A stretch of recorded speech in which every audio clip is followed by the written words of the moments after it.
Thank you for joining us on the Nikki Maduro Show. I am Nikki Maduro. She is, no, Kim McAllister is not here today. She is on a much needed vacation. She was wanting to record something with me. She is like the hardest working woman in YouTube. So I was like, nope, take the day off. We can survive with the beautiful Kim McAllister. She's off with her mom. So I think celebrating her mom's birthday. She's doing something fabulous. So anyways, Kim McAllister is off. We have a special guest coming on in just a moment. The one and only Chip Franklin is coming on to talk about all the week's news. So we love Chip. But before we do that, please click the thumbs up button. Hit that subscribe button if you haven't done it already. Of course, this show is 100% crowdfunded. So if you can donate doing the super stickers, the super chats, of course, all the ways to donate, Patreon, YouTube, PayPal, it's all in the show notes. We always appreciate all the ways you guys support the show. So thank you, thank you, thank you. And let's do it. I have my cocktail. Kim's drinking somewhere, hopefully, I'm sure. But we have a ton of stuff to talk about. So let's welcome the one and only Chip Franklin. Hello, my friend. I just sent you some Bitcoin. So, oh, really? Yeah. Is it Trump's Trump coin? You know, Bitcoin is one of those things that nobody truly understands. Hold on. Okay, every time somebody talks about Bitcoin, I have to check mine. Do you own any Bitcoin? No. You don't own any? No. I bought some during our old days at KGO. Do you know how much my balance is right now? How much? Okay, I spent, and I'm being completely honest. Okay. I spent $100 because you could buy a fraction of a Bitcoin. Right. Right now, my balance is $2,181. Sell. No, I do this so I can have the conversation about it to see how nonsense it is. I completely agree with you. It's complete nonsense. Well, I can talk about women's breasts without having them. I don't have to actually own them. You know. Well, you know that dinner's happening tonight. This dinner that Trump is having, I guess at Mar-a-Lago, for everyone that bought into this Trump coin, and they're not releasing the list of people that bought. Although all the reporters are asking, some reporter asked Carolyn Levitt today, will he release? Because it's all these, it's all that pump all and these dump foreign grift. people that are coming and buying access to the president. Yeah, it's absolutely ridiculous. It's the same pump and dump grift he did with the tariffs to tank the market so everybody could buy low, like, Dairy Queen. That's what I call them. Did I ever tell you about this story? Marjorie Taylor Greene, I started calling her 3 or 4 years ago. I started calling her Dairy Queen. Okay. Or Cracker Barrel or Waffle House. My favorite is Dairy Queen, though. Okay. And Eric Swalwell told me he liked it so much he calls her that now. And when he sees her, he'll go, "Hey, Dairy Queen." I'm sure. I love the best news is that she's not running again. Do you think she's going to run as a? Well, she said she's going to run for governor, I think. Or Senate. She's not going to, because Ossoff, do you see that came out today, by the way, that Ossoff beats everybody except Raffensperger, and Raffensperger only beats him by 1/10 of a point. So George is changing, Warnock and Ossoff are changing, and it's good. It's good. I mean, yeah, it's good. I want her. She is what's wrong with the Republic. I mean, there's so many things wrong with the Republican Party, but she's like one of the symbols of her, Boebert. They don't do anything. Can you point to a piece of legislation besides, sucking the whatever of Donald Trump that they've done for the country? What have you done that's actually been good for the country? Nothing. Well, I would ask that about Trump as well, or anybody in the Republican Party. If you go down, if you listen to, in essence, it is the continuation of the grift that is Donald Trump. From the very beginning, the whole idea was he'd run for president and he'd use that to bring investors in and whatever else he was doing. And then, of course, Comey and everybody else, and of course, Hillary Clinton blew it too by not going to Michigan or Wisconsin or Pennsylvania in the last month. But to see him continue this con, the old saying is if you don't see the con, baby, you're the mark. Exactly. And, Exactly. Yeah. I mean, if Biden did what Trump is doing with this meme coin and the access he's giving to people, do that anymore. It doesn't fit. It doesn't fit. Nobody fit. He is a unique character in American history in the same way that that the Spanish flu of 1918 was unique, and it really is. I mean, you look at this. I talk about this book a lot. There's 2 books out people should get. The first one is Fifth Risk by Michael Lewis, who was love written. that book. I know you love that book. He has a new book out called Who is Government, which is all these stories of these government employees. And a great example would be this one guy, bureaucrat, buried deep down, and I can't remember what department, I want to say something like Health and Human Services. But anyway, so this guy was working for the government, and what was it? Well, anyway, so there were problems with, obviously, with coal mines and the roofs falling in on coal mines and killing people. And so he came up with a way of just working with other people in his department to stop that from happening again. And he saved thousands of lives in the last 10, 15 years since he started doing this. And this is what these bureaucrats do, that the right and Doge and all these other a-holes talk about. These are hardworking Americans. I grew up in D.C. My sisters, my family, everybody worked for the federal government to some extent. My mom did for her entire life. And, and these are hardworking people. They're not these ripoffs that you hear, Dairy Queen and Reach Around Bobert, all these other people. And when you hear them say that, it makes me insane, but not so much them, because they're just dim-witted little hooligans. I look more at the people, along the lines of Vance and, the people that are, I mean, I honestly can't think of anybody that even compares to the first time around. You had the Tillersons and the Kelly and the Mattis and the, but now, it's Hegseth, I call him Six-Pack Pete, right? This guy is a real danger, and everybody knows it. Well, he's an idiot. Even Gabbard knows it, and Gabbard, God knows what she's up to, So anyway, but back to the original point, which I forget, it is that there's something going on with so many of the people, the sycophants, and it's a combination. And they're just bending the knee to him. Yeah, they're not. It's a combination of greed and also just an amazingly unintelligent posse of this Trump militia. It's hard to fathom. Well, and I mean, just look at this big, beautiful bill. That's what I wanted to start off with. Okay. I want to play you this clip because it's by this McGovern, this Congressman Jim McGovern of Massachusetts. And this was from a couple nights ago. Obviously, the news, of course, is that it passed the House. It's heading to the Senate. But they do this in the by one vote. By one vote. Because did you hear that one guy fell asleep? Of course he did. Because they're doing it in the middle of the night. But listen to this guy. I mean, it's true. You were talking about the people that matter. And here he is. You're slashing benefits from children, from seniors living on fixed incomes, from veterans who served this country and now rely on food assistance just to get by. And why? And why? So that the top 0.1%, people making over $3.5 million a year, can pocket $314,000 a year in new tax giveaways. I mean, you are literally taking food off kids' plates to buy Elon Musk another yacht. I guess he's getting a good return on his campaign donations, but I just find this whole thing disgusting. And look, at the end of the day, this is simple. It is simple. It's about whose side you're on. You guys wrote this bill for the top 0.1%. You wrote it for the billion-dollar corporations who offshore jobs and dodge taxes. You wrote it for the big oil and big pharma CEOs who rip people off. You wrote it for the rich and famous, for the people who never, ever have to worry about where their next meal is coming from or how to take care of their elderly parents. So you guys picked a side, okay? You picked the billionaires. I get it. You want to betray the people who voted for you. You want to sell them out because Trump told you to. But guess what? Democrats are picking a side too. And we are siding with the vast, vast, vast majority of Americans who you are going to screw over with this bill. We are siding with the 14 million parents and grandparents who are going to get kicked off health care if this monstrosity passes.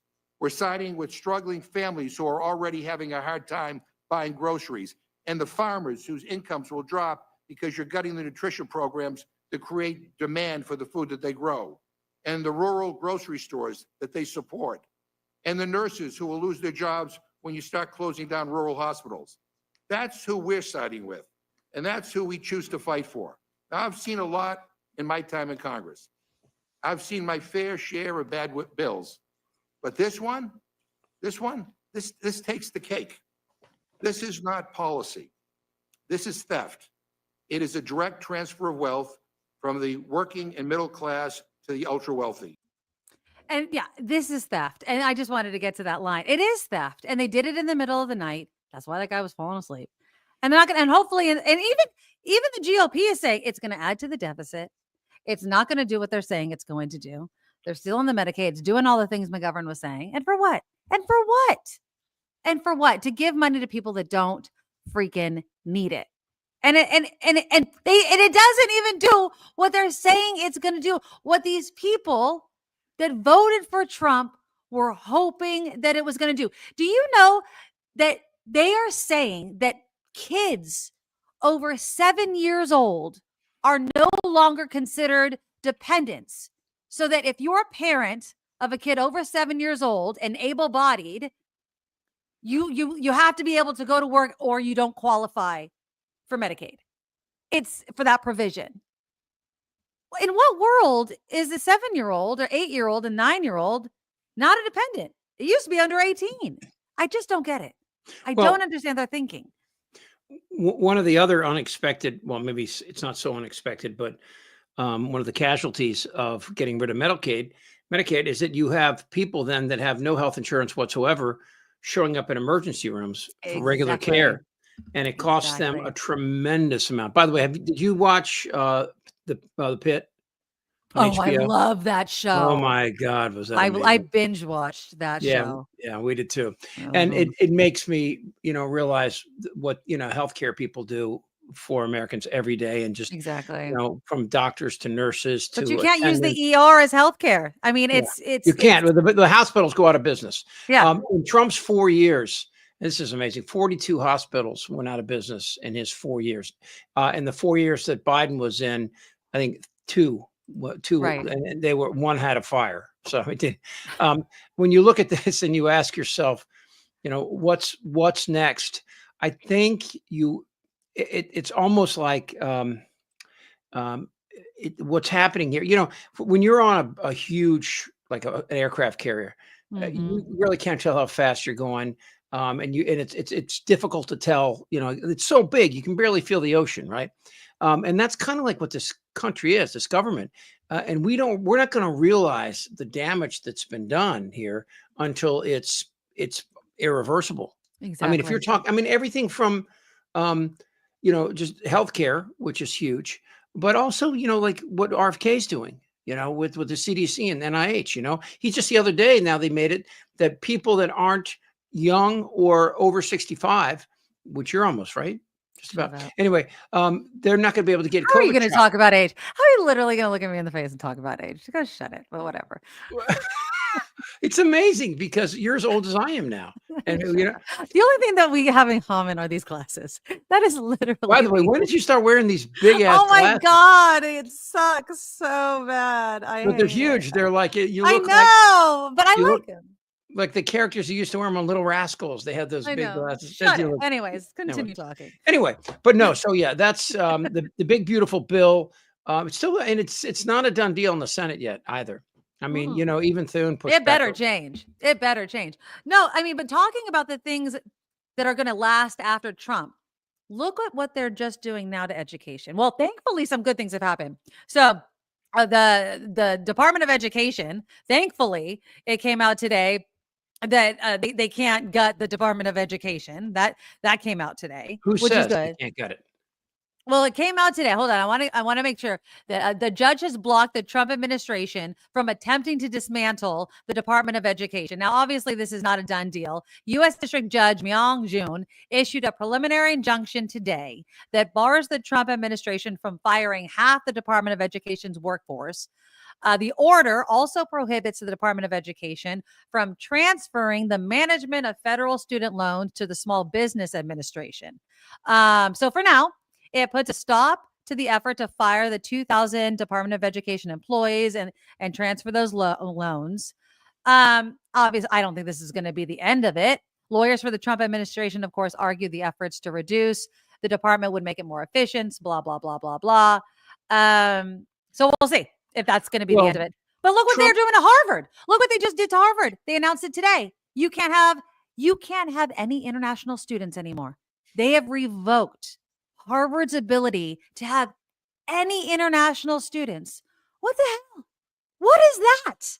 What they're doing to try to control private universities under the guise of we're protecting against anti-Semitism, while they accept that jet from Qatar. From Qatar. Are you kidding me right now? What was that? Are you kidding me? I just don't get it. Well, I mean, when you stop and you go step by step, and Bannon has said this before, and this is something they're aware that they're doing, is when something is just they don't want the American public to focus on, they do something else to take their minds off it, and I think that's what happened with Qatar. And of course, as that story that did come out that said that they didn't offer it to him. Trump actually asked them for it in advance. I don't know if you saw that.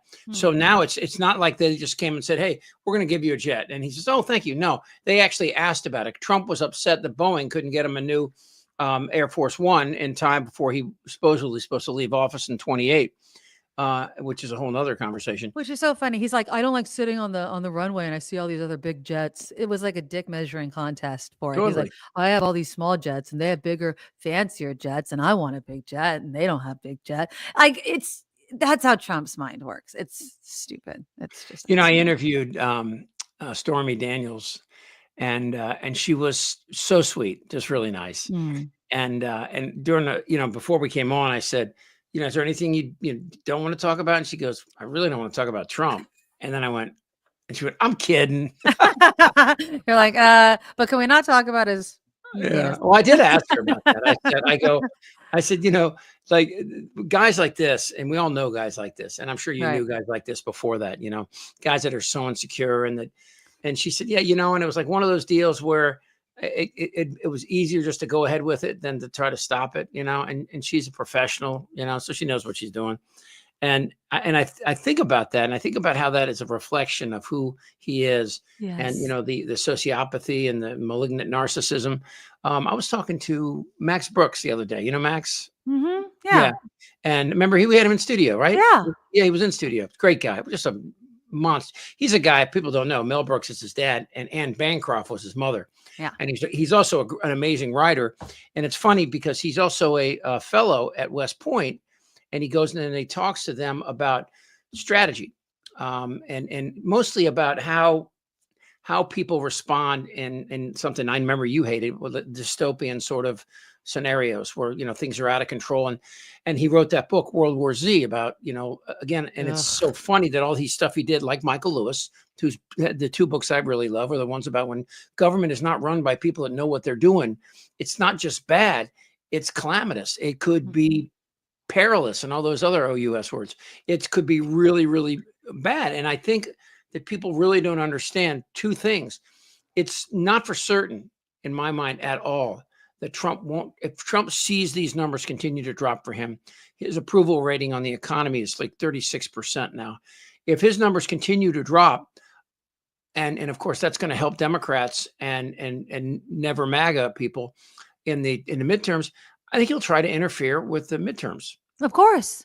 Well, I mean, that's the end, that's the end of the whole thing. Once that starts, then you got the Civil War. If he stops elections, you got a civil war. Well, I mean, the thing that a lot of people have been pointing out that scares the crap out of me on that point is it doesn't seem like Republicans are scared of the midterms as much as they should be, given what has happened so much over the last, 6 months of this presidency. You think they would have moved more quickly or been talking out more about what Trump has been doing. It's almost as if they know that they don't have to worry about the midterms, as if here's the they problem don't have to worry about the election. Democrats have two things. They got Schumer and Jeffries, and then they got AOC on the other side. Nothing in, I mean, they got a lot of people like Pritzker and Shapiro and Bashar. How do you say his name? The governor of Kentucky. Andy Bashir. Bashir. And, all those three guys, I mean, look, I know people don't like to hear it, but you got to win before you can do anything.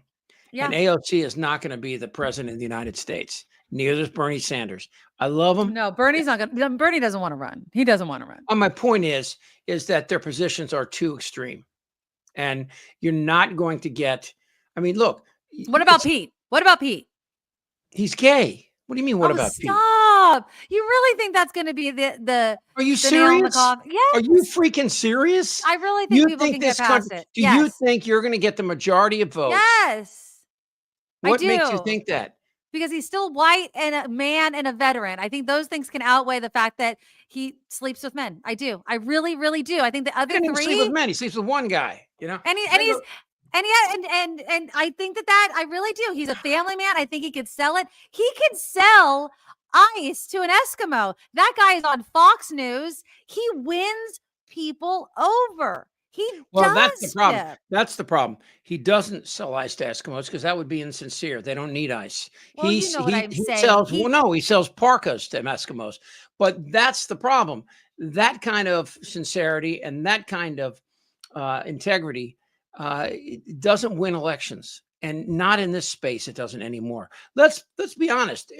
There's a good chance that Don Jr. is going to run. I mean, I would if I were them. He's not Donald Trump. He's not. But Donald Trump will be standing next to him at every single event, and he'll have a room in the White House. It will be just like Medvedev and Putin did. Every 4 years they would switch around, but Putin was still the president and then Putin just said, "Why am I paying attention to this stupid Constitution?" So that could happen, and we have to prepare for all of these things. I mean, we never used to. Nobody. Okay, so how do we prepare? How do we prepare? What are we supposed to do?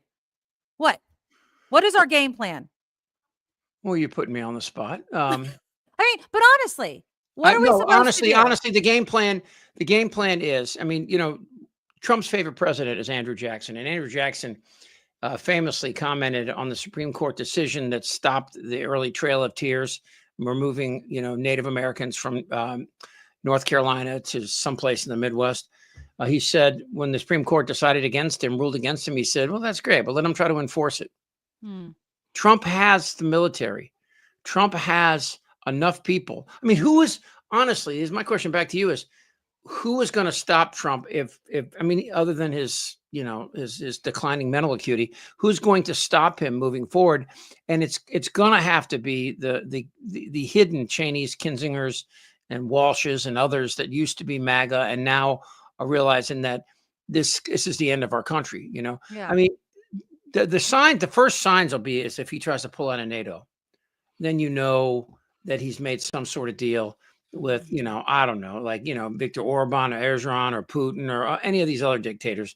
I mean, this guy, all he wants is money. He's got these billionaire bros that hang with him. Now, these guys are smart because they know that in that dystopian world I talked about, all the shit that they make, nobody buys anymore. So with the exception of maybe Bezos, and possibly Tim Cook. But I mean, you look at this and you ask yourself, to answer your question, I think what we have to do is anticipate it, and then just let the general public know what's coming. Well, that's the problem, though, is that Bezos, like you mentioned, it's the whole control of the media that's freaking me out. John Oliver, I sent it to you, did this whole thing about the FCC and controlling the media licenses. Our old colleague Brett Burkhardt, my old co-anchor. I saw that piece. That was crazy. Anybody in the comments watch John Oliver? Brett was featured. If you guys watch it, I always called it HBO. I don't know why they keep going back and forth with. They changed it now. It's HBO. I know HBO. Everyone always called it HBO. I don't know why anybody. I don't know. Whatever. Anyway, go to HBO. Watch John Oliver last Sunday. I missed this part of you. This is my favorite part. It's so stupid. Anyways, John Oliver last Sunday. Brett was actually featured. I mean, you could see his face and hear his voice because John Oliver featured KCBS and this immigration story and how Brandon Carr, the FCC chief, is investigating KCBS stupidly over this ICE immigration get some threats too, KCBS? Didn't they get some threats? Oh my God. Yes. Yeah. I mean, it's all these badass, crazy people, but it's only KCBS. It's not NBC. It's not Telemundo. It's not these other places because they're trying to pressure CBS that wants this merger with Paramount and whatever. But watch the whole thing. John Oliver, the way I watched that whole episode with my husband, and at the end of it, I was like, well, that's effing depressing. was like, that was really depressing, because the whole thing was like, the media has to hold the line, because Trump, you see it. Trump does it all the time. You ask him a question, shut up, you're fake news. And pretty soon, no one's going to be able to ask the question anymore. Well, I forget who originally said it, but the freedom of the press belongs to the person that owns the press. To your point. Yeah. But now that he's controlled the FCC and that Brandon Carr, he is a Trumper, and he's not supposed to be a Trumper. And so he's going to do whatever Trump says. He said it out loud. I'm going to do whatever Trump wants me to do. And so if Trump wants an investigation, boom. If Trump doesn't want me to have the merger, boom. And if they can control what you hear and watch and see, that's it. I think, one of the things we can count on, though, is Trump will tank the economy. And again, I mentioned this before. I mean, it's a rope-a-dope game. For anybody that doesn't know this, speaking of Dairy Queen, she actually sold her stocks the day before Trump announced these tariffs. Yep. And then bought them back the day before he called for the 90-day moratorium trading. And so she made a shitload of money. And so that obviously is inside information. And technically in the House, it's not illegal. House members aren't under the same rules that we are. That's such bullshit. Yeah. It is inside that. It's blatant. It should be a law, but of course we need the people that benefit from it to say, I don't want to benefit from it anymore. Yeah, right. Which they're never going to do. Well, it's like getting Congress to vote for tort reform. Yeah, or term limits or something like that. You know what I mean? That's what I meant. Term limits. It's stupid. It's people. But you need people like Bernie Sanders and Elizabeth Warren and those types of people that want those sorts of things. You know what I mean? Because they understand the benefit to the people about it. And there's not enough of those people in Congress anymore, because we can't get them elected because the system is rigged against us. Well, all right. So here's a number that should flip everybody out. In the 2024 election, close to 100 million people who were eligible to vote didn't vote. And and according to some polling, as much as 87 to 90% of them would not have voted for Trump. If in fact these people sit on their hands again, which I don't think they will, I think the Democrats have learned and are. I mean, look, I'm not a big fan of Schumer and or Jeffries, right? But there are people inside the party that are working hard right now. Now did they fire David Hogg? I know they were talking about David Hogg. So they're redoing the election because they weren't supposed to have him and the other guy on the same ballot. So they're just redoing David Hogg. I don't know if they've had it. The Parkland survivor that you don't remember, an advocate for gun reform, and it's interesting to see. I mean, he was on. I saw him on with Bill Maher, and I thought he did a really good job standing. But then of course the Democrats don't want to hear that. I mean, look, the Democrats are caught in this. These two. This young Jewish couple that was killed outside the embassy, the Israeli embassy. And of course I was listening to Fox today, and they're using again, trashing Biden again, saying that he was the one that started these people, even though, I haven't heard him say anything about Palestinians or anybody, but the idea that if you question Netanyahu at all, you're somehow a supporter of October 7th. Come on. Right. Exactly. Like two things can't be true at the same exact time, right? And that's the whole thing, is that you have to choose a side, and it has to be black and white. And it's not.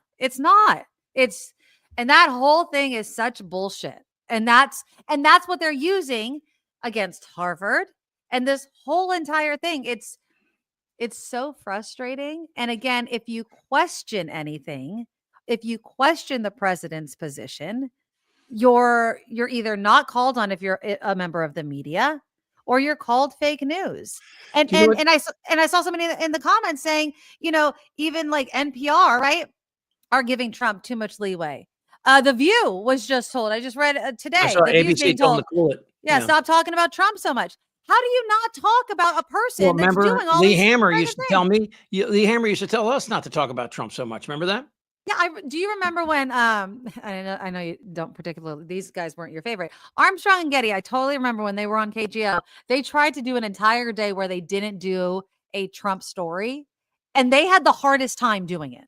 They did. They didn't want to say his name, and they even had, and this was during Trump's first time in office, they had the hardest time doing it because the guy is a walking, talking idiot. Did you see what was the word yesterday? He said that he made up a word. Oh my groceries, God. was it? Oh, I know what you're talking. It was Chris. No.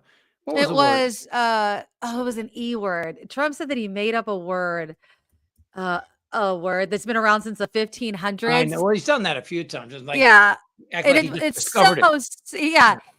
What was it? It's right here. Hold on. Executive order. Equalizing. Basically, what we're doing is equalizing. There's a new word I came up with, which is probably the best word. We're going to equalize, where we're all going to pay the same. And he just says it. And then everyone is supposed to fucking nod. And that's the problem. We're not supposed to nod. Everyone's supposed to be like, that word has existed forever. You're an idiot. And then if you do, you're called fake news and you're kicked out.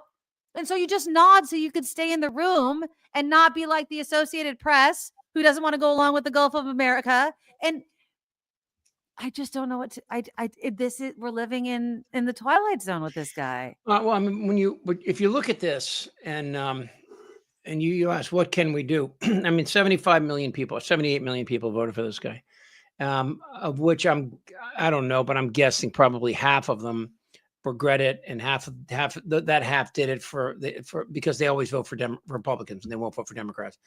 We have to give them a Democrat that resembles a middle of the road, moderate Republican who and Democrats obviously will vote. I mean, if you go back, JFK, John F. Kennedy was pretty conservative in a lot of ways. His I mean, the whole idea of Camelot and everything all came years afterwards.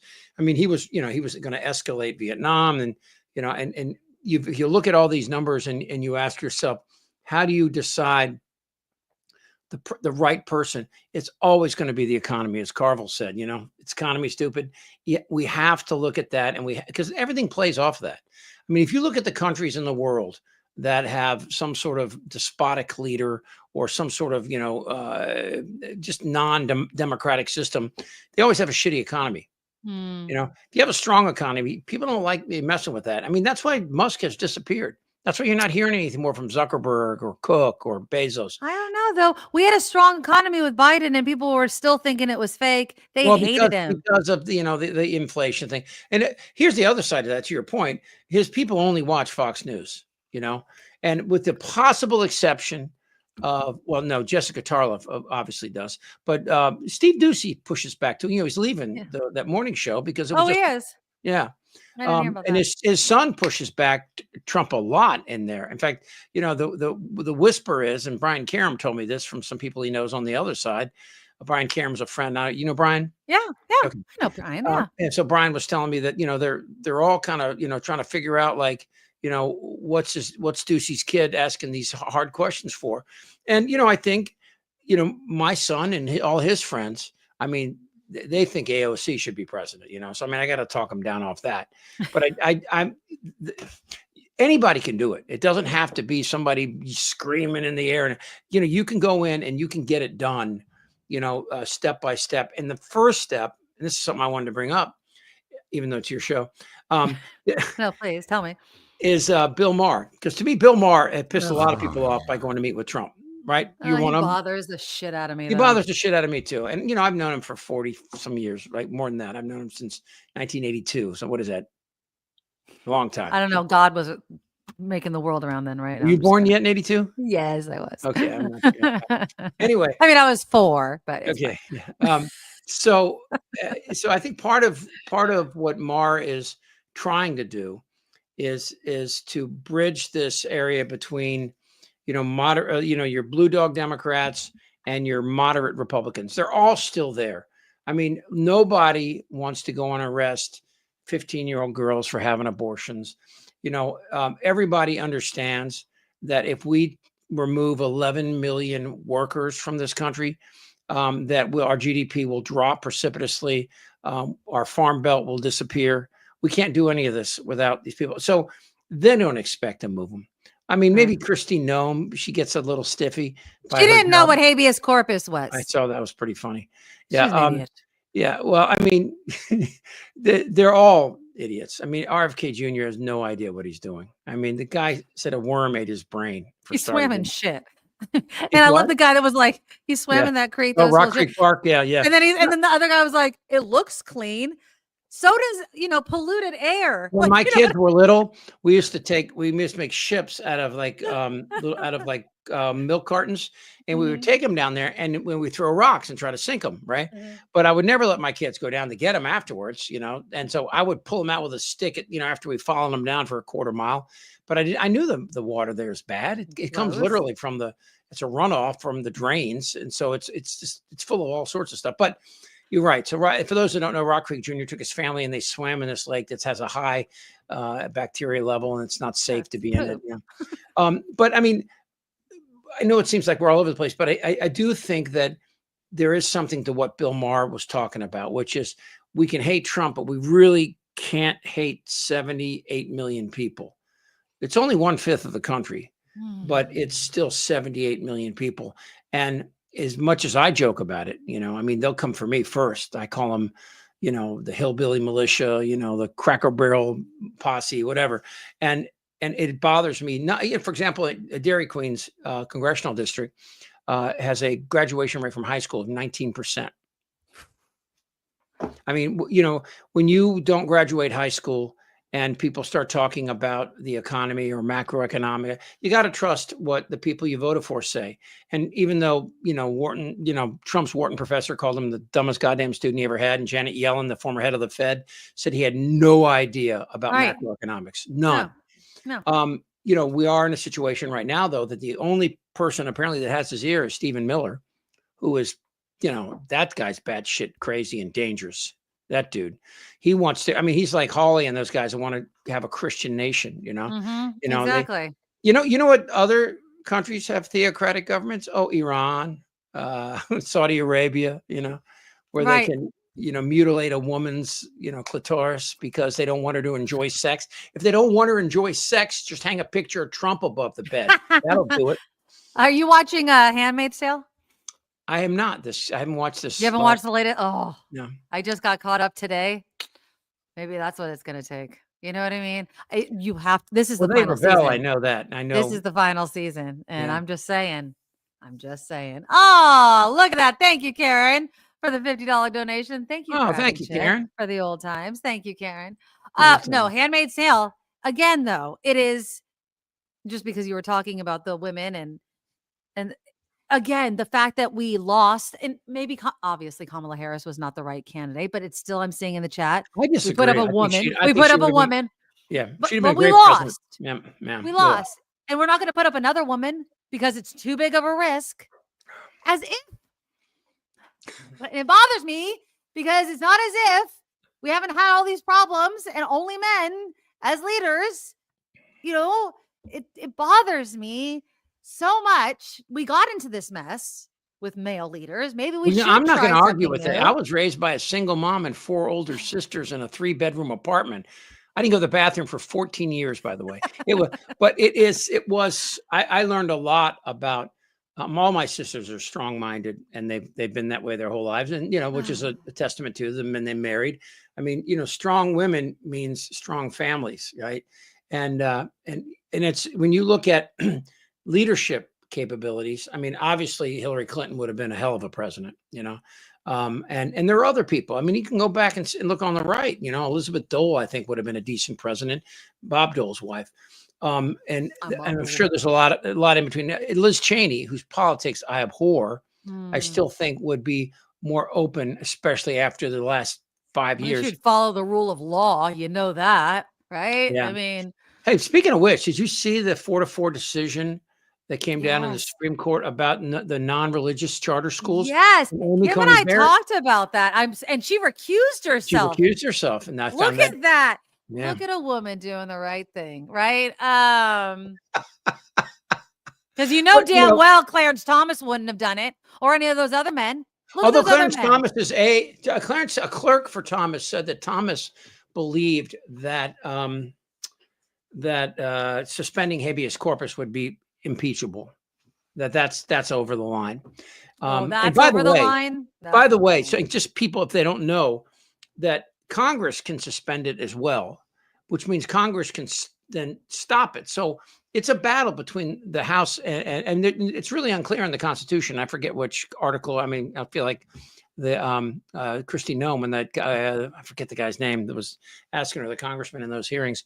But I mean, habeas corpus, Lincoln had to get permission from Congress before he suspended it. Did you know that? I did not know that. Yeah. So, I mean, the Congress has a lot more power than people think.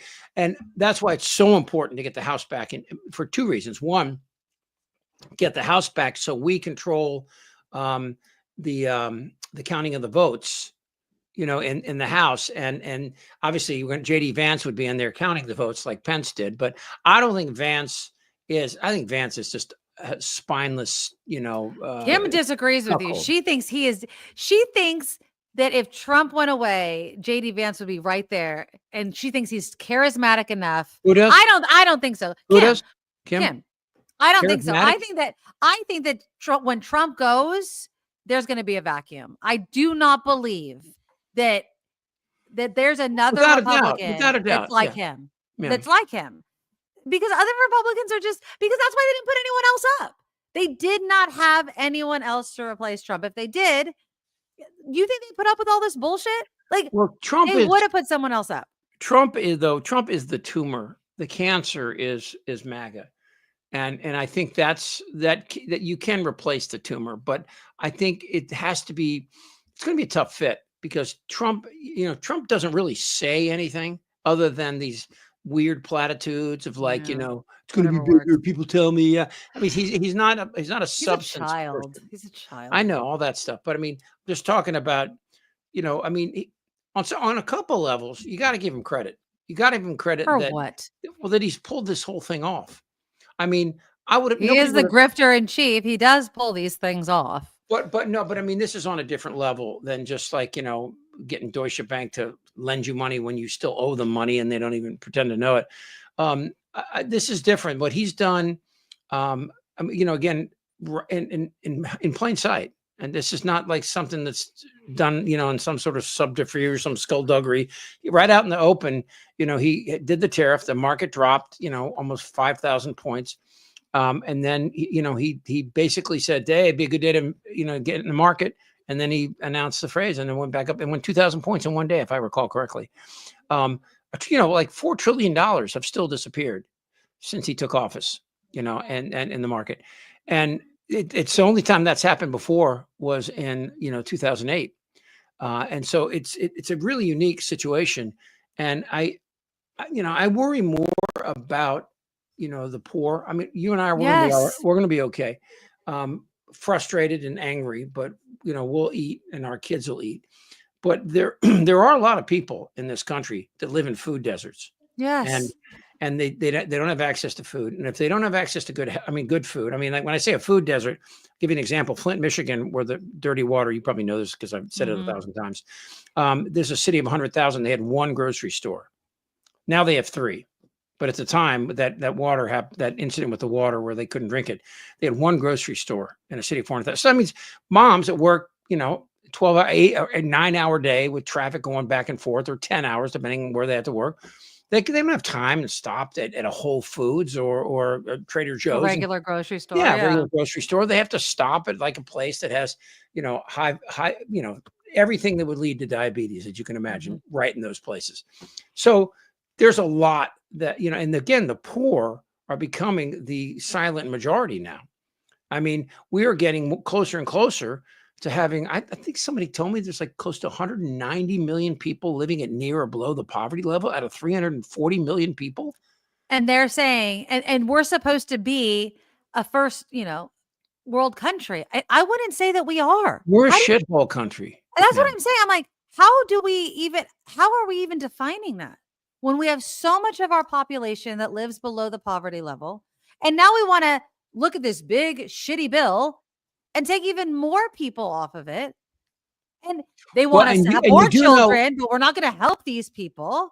Like, I don't get it. All our priorities, where we put our money is where our priorities are.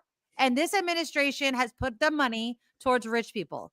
That's who they care about. Yeah. All right. So That's the top 1% will get about a $65,000 extra out of this bill after taxes, where the rest, the 99%, will average about 1,000. Again, but with these cuts, you know, not just the Doge cuts, but the other stuff. I mean, when you start taking money away, I'll give you an idea. This is a good idea of how they really haven't solved anything. If you fired every federal employee, everyone, okay, that is only 3.6% of what we spend money on in this country. So you're not going to solve it by just firing people. Yeah. You know, the debt, the multi-trillion-dollar debt we have, and the problems with that. I mean, when people started selling U.S. bonds, saying that they didn't trust the United, I mean, people don't realize that's when everybody. That's a message. Yeah, exactly. That is a message. Because when you buy a bond, for people that don't know, you're buying a bond in the faith. Well, it's all faith. It's all about a dollar bill. We were talking about cryptocurrency earlier. A dollar bill is a piece of paper. That's all it is. It's a piece of paper we all agree has some value, because we all agree. We don't all agree with crypto, and that's why it goes up and down and up and down, because it's again, we don't have a gold standard or silver standard anymore that, you know, they would only print enough money backed up by gold. When that went out the window, you know, I mean, between that and the Fed, and I'm a backer of the Fed, I think they do a good job, but we're in a situation now where if you don't have faith in the United States, and the dollar is still the number one currency in the world, when that starts to erode, we're not coming back from that. We're screwed. And we're screwing our reputation. We screwed our reputation with this whole tariff thing. Why would another country trust us with this administration? NATO especially, you think they're going to give us information on activities from the Middle East up to Russia? And we're going to put it in a signal chat with this friggin' idiot? No, they're not going to do that. So that's I like the way you judiciously sometimes say fuck and then sometimes say friggin'. That's nice. I go back and forth. I know you do. This matters how close my kids are. Not that they actually. You look great, by the way. Just if I like to throw that. Yeah. Thank you, Cheryl, for the $20 donation. Happy to see Cheryl and Nikki together. Old sweetheart. KGO. Thank you. Yeah, I mean, it's and Heather says the rest of the world is laughing at us. But I think that, you know, the rest of the world, Canada, poor Canada was like, what the hell did we do to you? I went to Canada once. It's like another country. It's amazing. It's amazing. And they have zero desire to be the 51st country. But, you know, again, I'm scared, but I'm really hopeful that you're right, that I don't know, that there's enough good people that, you know, I always think of John McCain when he was live, obviously. Actually with the healthcare bill. Remember when he was the deciding vote and he did the down? Yeah. And it was that moment where it was just like, I remember sitting there and I was like, shit, he did it. He did it. And it was not easy for him. He got vilified for it. I'm hoping there are more people like that. You've seen that video, that town hall, when that woman comes up and says Obama's a Muslim, and and he's like, no. He he's pulls a the good mic man. from her. We just disagree on some policy, but he's a good family man. That was man. back in the day when truth mattered, and people don't care about truth anymore. I think they just don't. You know what's missing? Manners. Just simple manners. Seriously, being able to have a conversation with somebody that when you start to lose, because maybe you're just not as informed as you thought you were. I've been there many times. You get angry and you want to come back instead of saying, and this is, you know, to me, this is a big part of just any maturation for any human being, to be able to say, I see, I didn't know that. That's interesting. Let's talk about that. You know, I mean, when I tell people now, I do this, I consult some lawyers and stuff, and I try to break down whatever they want to write into 4 categories: is honesty, brevity, irony, and levity, in that order. You know, be honest, be concise, don't say more than you have to say. You know, get in late, get out early. You know, irony, understand the results of your unintended consequence of your actions. It happens all the time. I mean, you know, I'm going to save money on my accountant, get a cheaper one. Right? It's not a smart move. Yeah, that's where you want to probably spend a little extra to get the right account, right? So there's a lot. Irony is everywhere in our lives, and you know how fascinated I am by it. But the last part is with levity, is that when and this is something Trump just doesn't understand. Self-deprecation is such a powerful tool to bring people in, right? Yeah. To make a joke at your own expense, you know, and when you do that, people naturally gravitate toward you. Trump's not capable of that. I think once in the last 9 years, I've seen him say something that was slightly self-deprecating, but it was so quick and so fast, I can't even remember what it was. I just remember going, "Oh, I've never seen that before." Right. But I think, you know, with his personality and the people that he attracts, you know, the Jim Jordans, the Hawleys, the John Kennedy guy from Louisiana, that guy's a trip, man. Did you ever see him once? Did you ever hear him do that thing when he was reading from the transcript from Hunter Biden, and he started saying, "Oh my God, I can't say it here," but he was reading it on the congressional record, saying like, "I can't wait till you put your C word inside me," and he said the word. Oh, I got to find it for you and send it to you. Oh my goodness! No, I've not seen that. And of course, you know, and somebody that old doesn't get what the internet does and what people like me do. We chop that stuff up and bury you with it, you know? So, I mean, it will live forever. Yeah, it's all, it lasts forever when it gets out there, but. Well, you know, we'll see. We'll see in the midterms. If we don't do well in the midterms, I don't know. That might be all she wrote. We should do well. We should do very well in the midterms. That's all I'm saying. Well, we're not going to get the Senate back, but that's okay. I just want to get the House. You know, I am. And I also worry about, you know, Thomas and Alito resigning in that last year, so Trump can put somebody else in there. So it'd be nice if we had enough votes in the Senate. You know, if we could just get to, but you know, we're not going to get 51 votes. So I mean, you know, that'd be 8 votes. What do we have? 43 now, something like that. It's it's a long way off. But it is interesting to see the vote today in the House being 215 to 214. Of course, the 4 Republicans that voted with the 4 voted with the Democrats and 1 sat on her hands or his hands. It was no contest. The reason they voted against the bill was because it wasn't more draconian. They weren't voting. Wanted more cuts. Well, yeah, they wanted more cuts because it adds to the deficit. That's why they want more cuts. Which, if that's your goal, I understand. But do it. Get the money from the people that have the money. That's what I never understand. Well, and when you talk about when people say they want a businessman, well, a government is not a business. It's not meant to run in the black. Exactly. It's meant to serve people. And I mean, you can go back and look at John Locke, or you can go all the way back to Plato. I mean, go back like 3,000 years and see that, you know, these guys understood the basic premise of a republic, or as Ben Franklin said, you know, republic's great if you can keep it. You know, and that's where we find ourselves now, right? So, I mean, that's exactly right. It is we need to fight for it. And going back to the John Oliver piece about the media, you know, he had a really great clip. Sharon Redstone, I forget, the head of, I think it was CBS, talking about, you know, she was receiving some sort of award, and I'm here for press freedom and blah blah blah blah blah. It's something we have to protect until your ass is on the line, until your money's on the line, and that's what really does scare me the most is, you know, these people, average people and people in power, need to risk a lot to do it.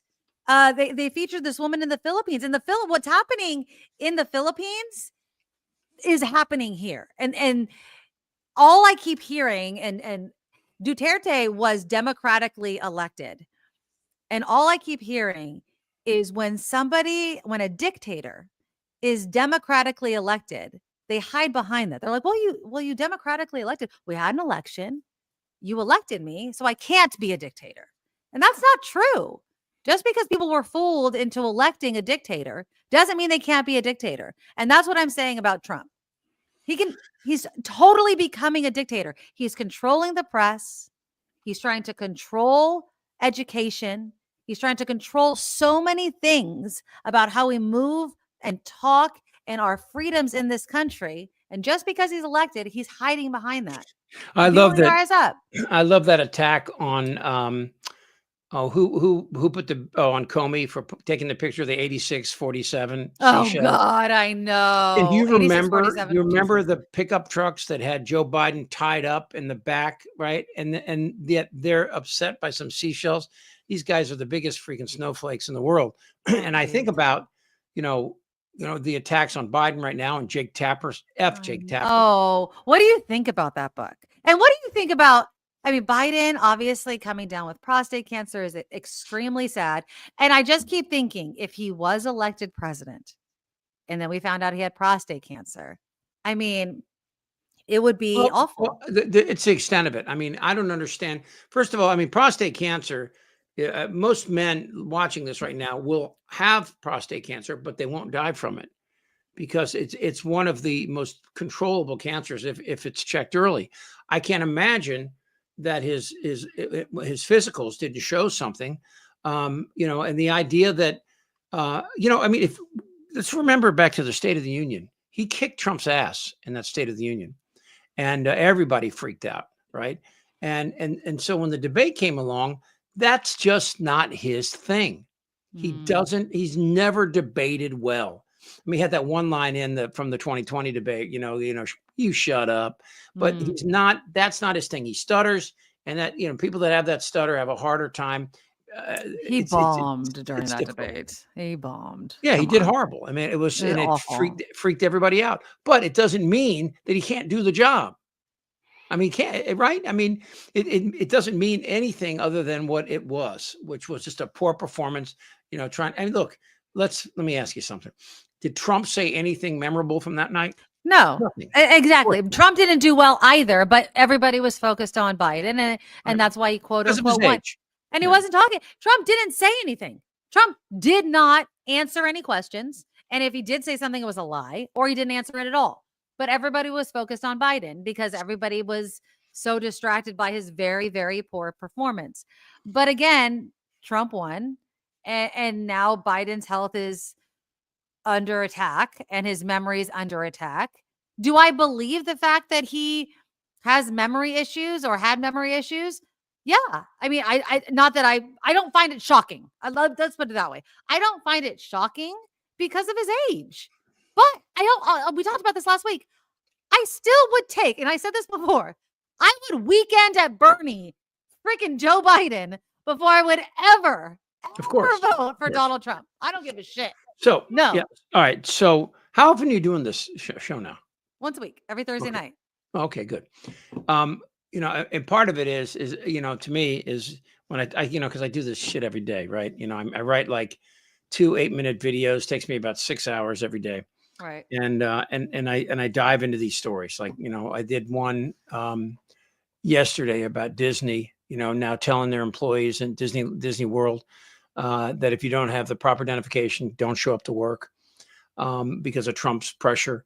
And of course, like we all know that, Goofy is passing out fentanyl to those kids and shit, right? So, when I look at this and I think what he's doing and what he's going against, and I think at some point, these Fortune 500 companies all have to come together and say, this is bad for everybody. We got to stand together. Walmart, caved. And, they said they'll eat some. But, here's the deal. Walmart is not only the largest importer of Chinese goods in the United States, but they're also the largest private employer in the United States. Yeah. So they'll have to lay people off, thousands of people, because if they're going to have to raise the prices 30%, people aren't going to come. They're not going to buy it. They'll buy it somewhere else, Well, that's their whole gimmick, right? That is why you go to Walmart. I don't shop at Walmart. You couldn't pay me to step foot in Walmart. But yeah. Why? On Walmart and Target, they're all the same, no, right? I don't shop at Walmart. Well, right. I haven't shopped at Walmart for a very long time because I don't like what they do to small towns. I get that. Well, yeah. That's why I don't. And I don't need to. I don't need to shop at Walmart. So I can avoid it and feel good about myself. I haven't really been shopping a lot. I'm saving money because we're going on a cross-country road trip this summer, so I'm trying to save some money. But yeah. Tell me about that. What states are you going to go through? Do you know that yet? Yes, actually. We just finished booking all of our like hotels, because we're stopping in a hotel. Like, are your kids going on this thing with you? Yes, that's the whole point. How fucking miserable are they going to be driving across the country with their parents? So I just celebrated my 20th anniversary yesterday. I saw that. That's sweet. We you were guys you look adorable. I know, the 2 don't of we? you guys. You do. So we were supposed to go to Italy, and I've always wanted to go on a road trip with the kids. And so my husband looked at me, he's like, look, either we do it now on our 20th and save Italy for like 25, or we're never doing it with the kids. Because Marley, my daughter, just got her license. I don't think she's been. I told Wendy that, my wife Wendy, and she went, no, she's not 16. I go, she's freaking 16 now. Yeah. So we're doing it. So we're going to, we got a all park passport to all the Cedar, Six Flags amusement parks, because I love my roller coasters. That's the white trash part of you I love. Shut up. I love roller coasters. So we're going to stop at Mount Rushmore. That was my joke, by the way. I said, if they're going to deport them from Disney, where are you going to send them to? Six Flags? So anyway, and then I found that remember that guy, that little man, they would do that thing where he would dance real fast. Yeah, I thought that was you. Wasn't that you? No, back off. Back off. That was you, anyway, right? So how many states are you going to go through?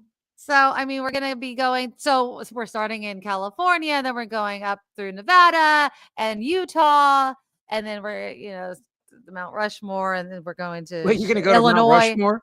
Yeah, James is insisting that we go to Mount Rushmore. I've been there. It's the biggest disappointment. Whatever. It's carved into a religious mountain. I know. Believe me. What else? So you go there from where? What's next? So then we're going to Chicago, and then that's where all the amusement park stuff starts happening. You're going to go from the Mount Rushmore straight to Chicago. It's like about 9-10 hours. Well, I mean, I'm doing the highlights here. Okay. Highlights. Because all the amusement parks we're going to, because there's one in Chicago, and then we're spending 4th of July in Cincinnati with my sister-in-law, because she lives in Kentucky. So she's meeting us because we're going to Kings Island, which is in that area. And then we're staying there for a few days. Then you want to talk about a detour. Then we're going to Hershey's Park in Pennsylvania. Then we're going to another amusement park and heading to Myrtle Beach. Wow. Then we're going to Atlanta, Georgia. And then we're ending in New Orleans. Then we're flying home. Oh, what are you doing? Are you going to rent a car? Yeah, we're renting a car. Oh, and you're leaving it. That's a great idea. I was going to say, that's what we're doing. I was like, dude, I can't do the entire loop, because I want to end it in New Orleans. 3 weeks. How long? About 3 to 4 weeks. 3 to 4 weeks. Okay, so you're not going to go through Donner's Pass and have to eat your family or anything like that? No, I mean, I might want to eat my family at some point, but yeah. Well, I just want to hear about it afterwards, because I guarantee you, it's if you can just videotape some of the fights in the car. I know, exactly. Like, I know we're going to have fights, but that's what I'm also excited about. Like, I know, but I want to have it because the kids, they're not going to hang out with me anymore. You know what I mean? It's so funny. I ran into Kamau Bell about a year ago, and I saw him, and I went up and I said, if you remember me, from KG. He goes, yeah, I remember you. And I said, it's funny. I enjoy everything you do, but I will always remember you for, what I'm about to bring up, right? Yes. I was talking and he interrupts me. He goes, he points, he goes, you're going to let her talk? He was so sweet. I love W. Kamau Bell. Yeah, he's a nice guy, so interesting awesome. guy. Yeah. He is so awesome. He said something really profound, I thought, about, the way that we're finally going to ever end racial issues in this country is it's through intermarriage. People all marrying, and just and that all that shit will disappear because we're all part of the same tribe.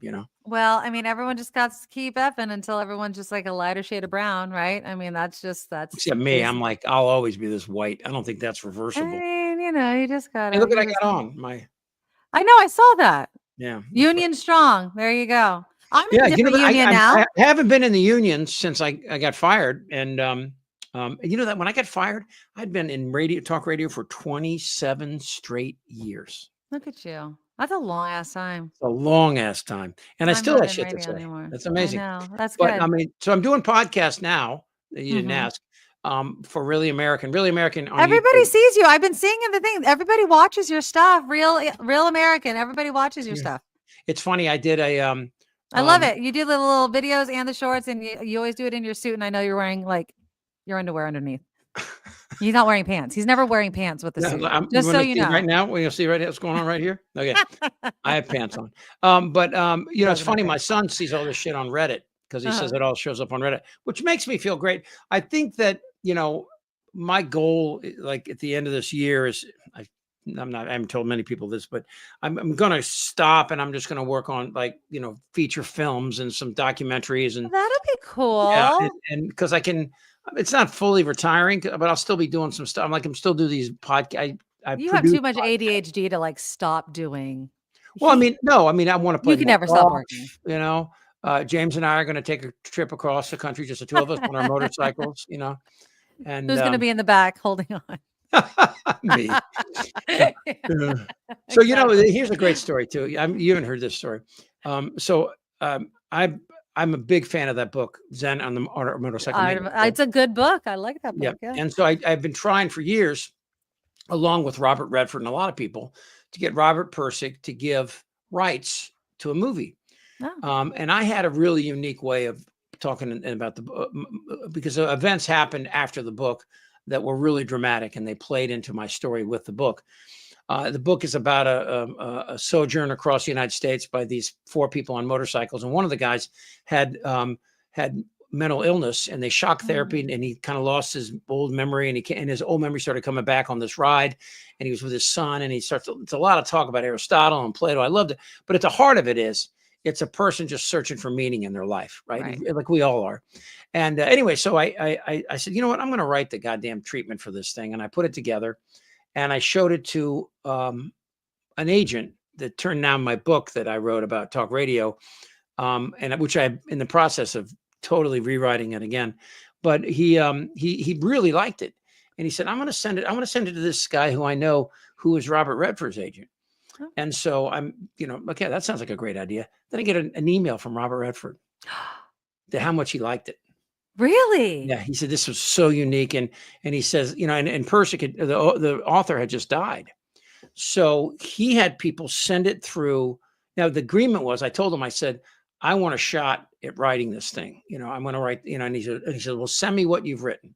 Right. So I sent him like 3 screenplays that I'd written, and he didn't get back to me, but I got an email from one of his assistants, says, you know, Bob really likes what you wrote, you know. Oh. So anyway, so, you know, and that'd be cool. Well, we'll see. But, you know, somebody still has to agree in the family to let us do it. The truth is, writing a treatment kind of violates the copyright, but not really. Yeah. They, you know, but I think I do believe, though, that's kind of what I want to do moving forward. I want to do more of these films. I've made good friends with, you know, Tom Arnold and a few other people. Yeah. And, you know, Max Brooks, I mentioned before too. So these people that, like, I know I can get them to come and be in my films for, like, you know, the low cost that an after SAG thing does, the t-shirt I'm wearing with our union. Price. Yeah. So anyway, yeah, so that's cool. So I got to write a role for you in a short that I want to do. There you go. Write me into something. Yeah. You know what you need to write me into? I've told you what I want to be in. But you need to write a horror movie so that I can get killed in a graphic, like I want something like where I'm like. That's so inconsistent with everything else about you that you like horror movies. What is the last horror movie you just watched? I want to see. I'm waiting. I swear to God, my son is like dying because we haven't gone to see it. The latest Final Destination. I know it's the same like exact movie. Wait, isn't Final Destination 2 redundant? They're all the same movie. No, my point is they said Final Destination and then you have 2. That's like, well, no, that's oxymoronic, but whatever. Yeah. I don't care. It's the new one. I just love horror movies. All of them. I love them. So, yeah. So have you watched the new John Hamm thing on Apple? No, what's that? Neighbors, Friends and Neighbors. Oh, I think I've seen the picture of it, but no, I haven't seen it. Is it good? God, it's great. It's really good. And he is great. I love John Hamm. Do you watch Hacks on HBO? Yes, it's okay. I thought this was each season. Yeah. Yeah, James is that was kind of our show, and then he's like, I don't really like this anymore. Well, writing about comedy is hard. Explaining comedy is like explaining love. It just doesn't make any sense, you know. Have you heard about the new movie about John Madden? That's the cars. Who's starring in it? Nick Cage and Christian Bale, and that guy just quit because apparently I love Christian Bale. I actually met him once nicest guy in the world. Really? Nicest guy. What happened was that we were up in the Palisades, and my brother-in-law was living there before it burned down. And this is, I don't know, 3 years ago, 2 or 3 years ago. No, shit, long time ago, 5 years maybe now. And anyway, so there was a Starbucks. It sits right on the corner of Sunset and his neighborhood. And so I'm waiting for Jeff and his writing partner to come by, and we're all going to go get the girls and go out somewhere. So I'm sitting there, and I look over, and there's Christian Bale sitting having an espresso right on the corner by himself. Nobody notices him. Got a baseball cap on, and I go, "That's definitely him." And so I'm sitting there, right? I'm sitting there, and he goes, "Hey, can you pass me?" He sees me, and he looks at me. He goes, "Can you throw me those sugars on your table? You using those?" I go, "No." And so I hand the sugars, and I go, "Hey, I love your work, but I really love The Big Short." And he goes, "You did?" I goes, that was so good. And you did such a great job in that. And I've actually met the Michael Berry guy. I told him, and then his eyes opened up and we started talking. So, and we're on separate tables. He goes, "Sit over here, man. Come sit down." Oh, that's cool. So yeah, it was so cool. I didn't get his email. I should have done that. So I can get him. You're like, "Hey, can I have your number?" Right? That's the thing about go ahead. doing a film and bringing people in that have been in many films. Right. It's pretty freaking frightening. Because I've only directed shorts. I've never directed a feature film, Well, I mean, I hear that feature films obviously are harder to do, right? Obviously, it takes a lot more money. You need a lot more investment. So, well, and I know we got to run in a minute, but the thing is that one of the things about a feature film is your approach to storytelling. And a good example of this in my mind is the end of Shawshank Redemption. In the book and the movie, originally, it was supposed to end with with Morgan Freeman in that bus as he's going away. He goes, I hope. And he discovered hope again. It was the perfect ending. But the studio said, "Oh, people are going to want to see him together on the beach in the Mexican." I go, "No." And he was like, and these studio people are just, they want the happy ending. They want the happy ending. And that's, there have been a lot of movies like that too. And that's what was so great about Castaway. And Castaway, remember, he stands in the middle of the road looking around at the very end of the film, right? Like at the cross. Yeah. Is he going to find happy? And they wanted him to go have lunch with that woman who had the little fight. And it's like, no, that drove by. Yeah, no, you have to leave it kind of hanging a little bit. And Yeah, I know you shared that, and we've talked about that before. And to me, it's like it's the great part about storytelling is, and again, you put those four things, elements in there: honesty, brevity, irony, levity, and they really they make, for example, every character should have good and bad about them. There should be something about them that's, like in the beginning. Castaway to me is the perfect film in that regard. Really? You like that movie that much? Well, it has all of the elements that a good story should have. It has a protagonist, the antagonist, and that is the ocean, right? It's not a person, right? But the protagonist, he starts out as a guy that's consumed with time. It matters more than anything else in his life until he has all the time in the world. There's your irony, right? But it also has all the little points in there that, he decides to, his superpower is he's really well organized. And all the protagonists have some kind of little superpower that they use. It's not always evident, but something they can really do well, And his thing was he can make this boat, and he got this sail. And every great movie has a point where there's a point of no return. And remember when he finally gets over that wave and he looks back and he's leaving the island, he goes, "Shit, what did I just do?" Right? And then every movie has a moment, and we can all recognize these, all those lost moment where he throws the oars on the side and he thinks he's going to die, Yeah. So I think, though, that one of the things about telling stories, whether it's in film or in prose or in poetry or in novels or whatever, it's something everybody can do, and everybody can aspire and learn and get better and better at it. And it makes you look at the world entirely different. I have a book right here that I'm going to recommend for everybody to read. It's called Sid Field Screenplay, The Foundations of Screenwriting. This book is like 45 years old, and everybody has talked about this. I mean, the great directors of my time that, that I loved, everybody from I don't know, Sam Menendez, who's great. He's the one that did Castaway. He also did Road to Perdition. He's done. Oh, that's a good one. Yeah. Tom Hanks movies. Right. Anyway, so I guess my point is, I have no point, is that, that this is kind of like, I love doing talk radio for the longest time, but you and I both know we had, bosses, and I'm not slamming my particular bosses, although that one legendary boss. Remember the guy that I'm talking about, whose name I'm not going to. Yes. That guy was a dick, and he said things about people that just pissed me off. And he came in with this, this, like, he had this huge reputation in the Bay Area as this guy that was the talk radio, and so. Well, but back to the films though. You've been in movies though, acting?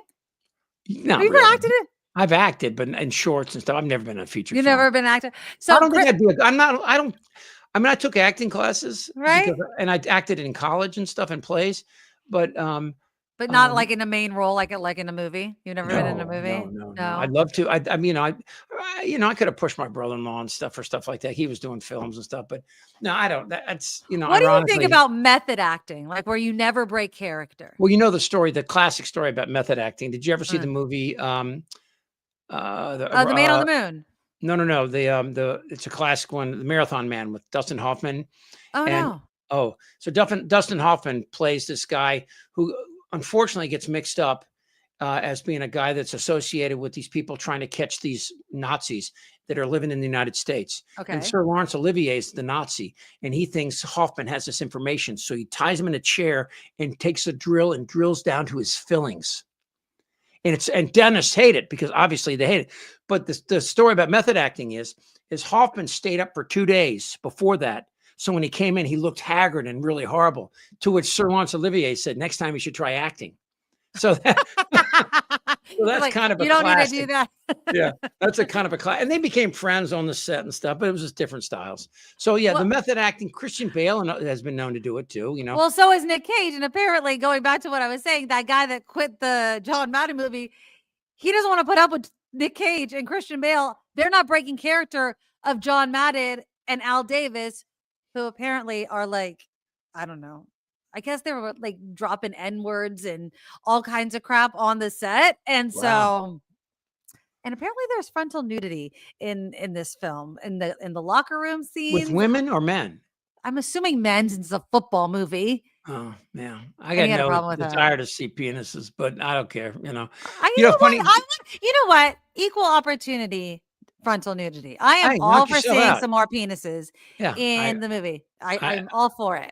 I want it. You, we've seen enough boobs. Funny, Frank Caliendo, the comedian, Frank Caliendo. That does the voices. Yeah, and John Madden hated his impression of his. Really? Oh, he hated it. And he said one time it was at a sports banquet and they had him there, and Madden was there. And he said, I'm not going to do Madden because I love John and I don't want him to be mad at me. And then when he was finishing and they got an encore and he came up and he started talking. It's like, we're going to go first. We're going to go. He did the whole thing. And he was walking off and Madden came up to him and he goes, if I were 20 years younger, I'd kick your effing ass, and walked away. I wonder how I'd feel if somebody did an impression of me. I mean, I guess it has to be. I'm stuck with that. I can't do impressions. I can do. But I would find it like maybe a compliment unless it was really bad. But they're just, I don't know, imitation. If people feel comfortable enough to make fun of you in front of their face, one or two things. Either they're incredibly arrogant or they care about you. And, if you're famous enough to have an impression done of you, you should just be freaking happy you're famous enough to have an impression made of you. I mean, shut the hell up, right? Come on now. Right. I mean, you're obviously famous enough to do it. Who? Okay, I don't know. I just feel like shut up. But I want to see the John Madden movie. I'm excited to see that. He's a Bay Area guy and he was on KCBS forever. So, Yeah. Oh, well, yeah. Well, I mean, did he come in the state? Where was KCBS? It used to be in the same building as KGO? So it moved. So I worked there for just a few months and then I was like, I'm done driving to San Francisco. It moved by the time I went there. I don't know. It was like in the middle of town. I'm blanking on the name. Well, when I first it was on Kearney. Yeah, so you and I have known each other for almost 11 years now. Crazy. Look at that. That's crazy. And when I got there, we were on Hawthorne, and then but before that, you'd been down by Front Street, right? Right. Yeah. So, and it's interesting too. By the way, KGO, is it dead now? Is there just no KGO at all anymore? KGO is now a KSFO. So, but is there any KGO call letters? They're not using them at all anymore? It's gone. It's gone. Unbelievable. It's gone. It's completely gone. You know, I mean, talk about irony. These guys thought they were going to make a shitload of money and everybody would be able to gamble on their phones. And so I they think it was just, I think they always meant for it to go to KSFO. They just needed something to like bridge that gap. And they just KSFO drawing any ratings? I doubt it. It's syndicated. It's not like it's Hannity and those guys, right? Yeah, I'm pretty sure. I don't know. I never tune in. Who the hell is going to I mean, Hannity's head is so far up Trump's ass. I don't know how he breathes. I swear to God, that guy is he still? so I mean, I don't even listen. I honestly, I don't know either. I mean, I listen to. I mean, I follow stories, and if the story takes me to Hannity, I'll go there. You know, but for the most part, I mean, I still have fun with Tucker Carlson because he's so he called out Trump just the other day. What was he calling out for? Some sort of corruption. It's not a serious. Well, him and Bannon and some of these guys, like the Probus, Jack Probus, you know the guy I'm talking about, Probus. Yeah, something like that. Yeah, these are. I'm probably saying his name wrong. These are all these guys that are like part of that January 6th crowd, that mentality, you know, and I truly believe some of them believe what they're saying, which is frightening me, you know, that we don't need a triangulation of power, and by the way, it's illegal. You cannot arrest a federal judge. If a federal judge rapes somebody, you can't arrest him. You have to impeach him and then convict him. Posobiec, thank you, the Rev. This is, to me, something that people really understand. That they've already arrested a member of Congress, and they've arrested a county judge of Wisconsin, but you can't arrest a federal judge. And why? Well, because it's in the Constitution. It says that you can. Does it? Yeah, you can impeach them and you can convict them, but you cannot. The federal government, the Justice Department, does not have the power to arrest them. So the executive branch cannot interfere with the judicial branch. Congress is the one that can remove them through impeachment. So if a federal judge is in the process of murdering somebody, well, they can hold on. They can stop them from murdering. They can hold them, but they can't take them into court and file charges. They have to be impeached and convicted. And then see, that's the problem with it. That's just so freaking stupid. That's the problem. No, it's built in to stop exactly what's happening right now. It's built in to stop a renegade president and a renegade executive. You know, but I mean, yeah, I hear what you're saying. Okay, well, I understand. The president can't be arrested, right? The president can be impeached, convicted, then charged. But you can't, a state or DOJ can't arrest him because they wouldn't. He'd fire him. You know, I mean, that's the problem. You know, for years, for like a century, there was a separation between the executive branch and the Department of Justice. You know, even Barr testified to that at some point. You know, but I mean, what's happened now is he's put all these cronies in there, these just halfwits, these these sycophants. They just listen to him, plus chilling skin tags. Well, he realized he can exploit the system. He's like, oh, wait a minute, I can do this, and he's like, oh, no one's tested it like this, and that's what he's shown us. That's what he's shown America. He's like, oh, I can rig this system. Were you covering up? Like, was your cleavage showing or something there? Well, no, I'm just kind of cold. Oh, okay. Right. But yeah, you want. Can't be showing the top. Like, you gotta pay for it on YouTube. You know what I mean? Somebody once asked me, and they said, "What's the craziest thing that ever happened in the studio when you guys were in that studio?" And it's what did funny. You say? I couldn't remember. I said a lot of nutty stuff. Some more is like just fun. I mean, people forget. Like we would have on. Well, now that you're talking about the sexy, remember when you guys tricked me into having Thunder from Down Under when Pat was there? You weren't there for that, though. I was on vacation, right, or something. Yeah. Pat brought it. Heather, I think Heather set that up, didn't she? And Pat was filling in for you. And all of a sudden, I'm doing like traffic, and all of these guys just start coming in. And I'm like, what the fuck is going on? I do not think I could have turned a darker shade of red. I was so like, yeah, it's hard to insanely embarrassed. Yeah. I was like, did you put a dollar bill in? No. They were like just attached to me. And I was like, and people ask like the most famous people. My favorite memory of just the interviews was when, why am I pulling a blank? The guy that used to go, yeah, that's it. That's a ticket. Well, John Lovett. Oh, right? love it. Yeah. He was coming in because he was going to be at Cobb's, and he was coming in, and so Ron Owens says to me, he goes, "Oh, he's a horrible interview. He's the worst interview in the world." I'm like, "Oh, okay, that's you, Ron." He came in nice as all. And he, and you could tell he was worried about those interviews. He brought up the middle act in case it went south. But he was, we just, so much of the interviews we did are just talking to people like people. Yeah. I think, I mean, you had some great guests. I need to print all those pictures that we ever took with all those people. We took some great pictures. I don't think I would not have met half the people I met if it wasn't for you, like all these celebrities. Because you just brought them in. We had a great time. The guy we had on, well, he was great. You did great with him, the questions. I remember that. And he was a nice guy. And Lawrence O'Donnell we had in studio, Yes. We had so many people. Well, I mean, not to smart mention people, funny people. We had all kinds of musicians. We had a great show. KGO just blew it. You know what I mean? They truly did. I mean, I believe that if you'd have taken that show and put it on Morning FM, we'd still be on up there. They always, they just. And Heather, Wendy and I laugh so much with Heather. Just love Heather. She's actually going on a trip to Europe, I think, right now, or the next couple of days. She never stops traveling. If anybody knows Heather, she's the jet setter. That woman, I follow her on social media. She never stops. And we always laugh. This is typical Heather. She'll go, woo! She does that thing where she goes, woo, yeah. And she would like drop the F-bomb in the middle of the newsroom. Just so funny. Crazy. She was the best. Well, we had the best time, but those were the days, and radio's not the same. So, that's the rest part of our life. I said to my son the other day, I said, in 30 years, you're going to be so-and-so. And he goes, "Well, Dad, you won't know because you'll be dead." I go, "Oh, thanks." Kaboom. Thanks a lot, kid. I know. I mean, think about it. I have a 16-year-old kid. I remember when my daughter came into KGO and she was just this little girl talking on the radio.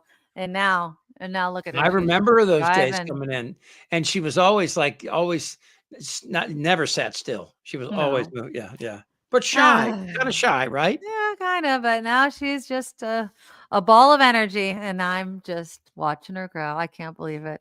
She's gonna be a junior next year, a junior in high school. Where's the time go, Chip Franklin? She have a boyfriend?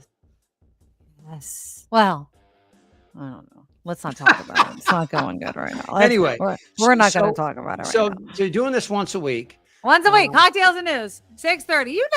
Come back on. Everyone loves you, Chip Franklin. We should do a morning show. I mean, we should. I work in the mornings. I'm a schoolgirl now. I know that. That's so cool. I know. Yeah. I'm loving it. I'm actually loving it. I really, really, really do. How old are the kids that are in middle school? And they're absolutely fucking insane. But I love it. It is.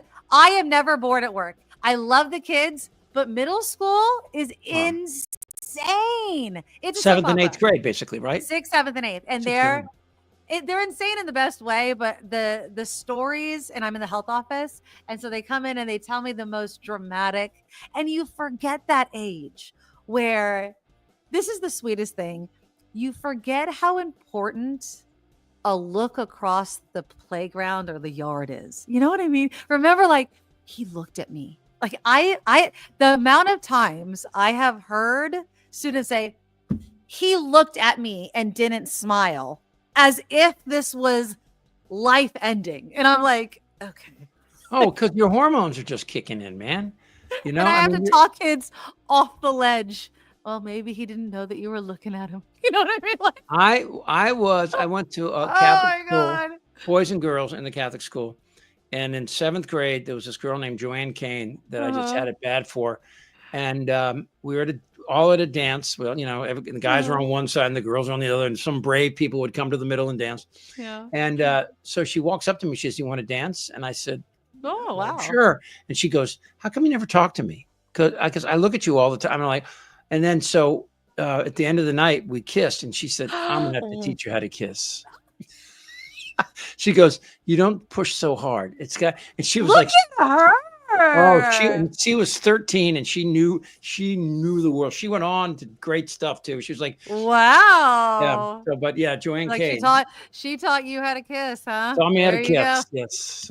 Now I've been married for 38 years this month. Our anniversary is on May 30th. It'll be 38 years. Look at that. Well, early congratulations and happy anniversary to you. So I'm not taking her across the country though. She might be going to London with her friend without me, but that's good for her. Well, she's like, 38 years after, I'm just going to go without him. There you go. So this is great. So I'm going to have to keep tuning in on this. Tune in, and you're welcome anytime. And we're going to have to do it again. So I adore you. Thank you, my friend, for coming. You're the best, kiddo. Thank you.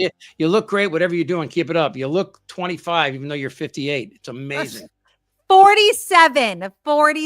I don't mind actually my age. I look great. You look great. But thank you so much for coming on. I will see you next time. All right. Chip Franklin, everybody. Catch him on Really American, all the podcasts. You can find it there. And thank you. Mwah. Love you. Bye. See you later. Love you. All right. That is Chip Franklin. That is our show. Kim will be back next week after a much deserved vacation. I do have some thank yous. Honestly, thank you to Chip Franklin for being here. And thank you guys for donating. Karen came in with a $50 donation. Cheryl came in with a $20 donation. Thank you guys. I'm loving that you love seeing Chip and I together. $5 donation from Cindy. Cool trip. Hope you guys have some pics and video of the sites. Oh, for our show, for our road trip. Yes. I will be taking a lot of videos, so do not worry. Oh, think forward. I didn't see this before. $20 donation. Classic KGO. Let's go. Yeah. If KGO didn't blow it. Absolutely. Again, you can find all the ways to support the show in the show notes. Our Patreon is there. PayPal. We love PayPal as well. Super chat, super stickers are always up, even during the recording as well. And another great way to support the show is Auntie Tabby's Island Flavor. It's a barbecue sauce. Let me find the picture. There we go. Kim always does this part. Auntie Tabby's Island Flavor is our barbecue sauce. And if you use the coupon code NickKim, you get 10% off every single time you order. It's a delicious guava barbecue sauce. And Auntie Tabby is from Jamaica. And so not only does a portion of your purchase go to our show, a portion also goes to kids in Jamaica. So it's a great way to have your purchase support so many different things, including our show. So again, go to auntietabbys.com, use the coupon code NickKim, and you will get 10% off every single time you guys order. All right, that is our show. We'll be back here next Thursday. Kim, myself. Again, go check out Chip's show, Really American. He's awesome. He does great videos, and we adore him. All right, you guys. Love you. Bye-bye. Nikki, you're all so awesome. You're sprout like a beautiful blossom. You're also the best. I really can't rest. You're all so awesome. Wow. Okay.